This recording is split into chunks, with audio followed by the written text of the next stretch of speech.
Hello friends, welcome to Suja Samayal. இன்றைக்கி நம்ம ஒரு 10லேருந்து 15 நிமிஷத்துக்குள்ளே டிஃபன் சாம்பார் ரொம்ப ஈஸியான மெத்தடில் எப்படி செய்கிறதுன்னு பார்க்க போகிறோங்க.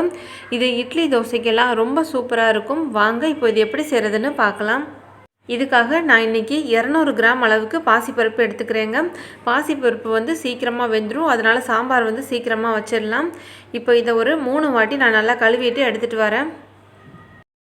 பாசிப்பருப்பை 3 வாட்டி நல்லா வாஷ் பண்ணியாச்சு. இப்போ இந்த பாசிப்பருப்பு மூழ்கி அதுக்கு மேலே கொஞ்சம் தண்ணி இருக்கிற அளவுக்கு இதில் நான் இப்போ தண்ணி சேர்த்துக்கிறேன். இப்போ இதில் ஒரு 15லேருந்து 20 சின்ன வெங்காயம் பொடிசாக கட் பண்ணி சேர்த்துக்கிறேன். சாம்பாருக்கு எப்போவுமே சின்ன வெங்காயம் சேர்த்துக்கோங்க, அப்போ தான் டேஸ்ட் நல்லாயிருக்கும். அடுத்ததாக இதில் ஒரு 3 மீடியம் சைஸ் தக்காளி கட் பண்ணி சேர்த்துக்கிறேன். அடுத்ததாக காரத்துக்காக ஒரு 4லேருந்து 5 பச்சை மிளகாய் நீளமாக கட் பண்ணி சேர்த்துக்கிறேன். 1 டீஸ்பூன் சோம்பு,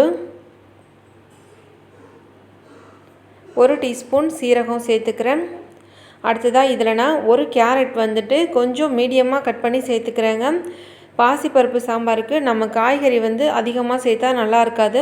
நான் இன்றைக்கி இதில் ஒரே ஒரு கேரட் மட்டும் சேர்த்துருக்கேன். நீங்கள் இது கூட விருப்பப்பட்டீங்கன்னா ஒரு முருங்கைக்காய் கூட கட் பண்ணி சேர்த்துக்கலாங்க.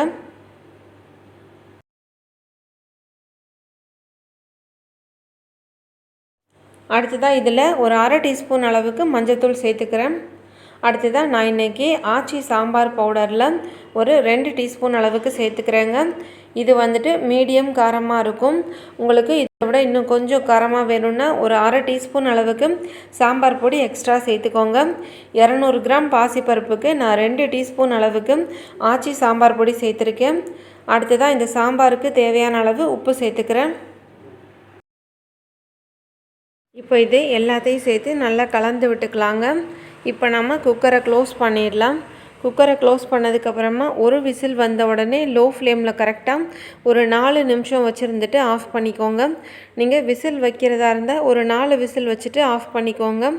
பாசிப்பருப்பு சாம்பாருக்கு பாசிப்பருப்பு ரொம்ப குலைவாக வெந்துருச்சுன்னா வலுவலுன்னு சாம்பார் வந்து அவ்வளோ டேஸ்ட்டாக இருக்காது.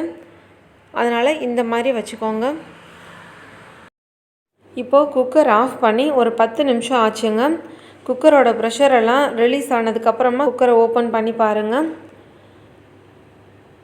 பாசிப்பருப்பு வந்துட்டு இந்த அளவுக்கு வெந்திருந்தால் போதுங்க, ரொம்ப குழைய வேக வைக்க வேணாம். இப்போ கரண்டி வச்சு லைட்டாக இதை மசிச்சு விட்டுக்கோங்க. இப்போ பாருங்கள், சாம்பார் ரொம்ப திக்காக இருக்கிறதுனால இதில் இன்னும் கொஞ்சம் நாம் தண்ணி சேர்த்துக்கலாம். சாம்பார் எந்த அளவுக்கு தண்ணியாக வேணுமோ அந்த அளவுக்கு நீங்கள் பார்த்துட்டு தண்ணி சேர்த்துக்கோங்க.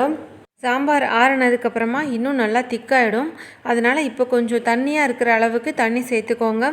நான் இதில் சுடு தண்ணியெல்லாம் சேர்க்கலைங்க, நார்மல் பச்சை தண்ணி தான் சேர்க்குறேன். தண்ணி சேர்த்ததுக்கப்புறமா ஒரு 2 நிமிஷம் மட்டும் கொதிக்க வச்சுட்டு ஸ்டவ் ஆஃப் பண்ணிடலாம். இப்போ இதில் உப்பு கரெக்டாக இருக்கான்னு ஒரு வாட்டி செக் பண்ணி பார்த்துக்கோங்க. சாம்பார் இப்போது ரெடி ஆகிடுச்சு. இப்போ நம்ம தாளிக்க ஆரம்பிச்சிடலாம். நான் 1 டேபிள் ஸ்பூன் அளவுக்கு எண்ணெய் சேர்த்து அதில் 1 டீஸ்பூன் அளவுக்கு கடுகு சேர்த்துருக்கேன். கடுகு உடையட்டும். கடுகு உடஞ்ச உடனே அடுத்ததாக 1 டீஸ்பூன் அளவுக்கு உளுந்தம்பருப்பு சேர்த்துக்கிறேன். இப்போ அடுத்ததாக கொஞ்சம் கருவேப்பிலையும் ஒரு 3 வரமிளகாவும் சேர்த்துக்கிறேன்.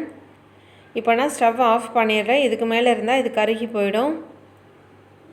இந்த ஹீட்லேயே இதை லைட்டாக ஃப்ரை பண்ணி விட்டுக்கலாம். அடுத்ததாக வாசனைக்காக நான் கொஞ்சம் பெருங்காயத்தூள் சேர்த்துக்கிறேன். தண்ணி சேர்த்ததுக்கப்புறமா சாம்பார் வந்து ரொம்ப நேரம் கொதிக்க தேவையில்லைங்க, ஒரு 2 நிமிஷம் கொதித்தாலே போதும். இப்போ இந்த தாளிச்சதை நம்ம இந்த சாம்பார் கூட சேர்த்துக்கலாம்.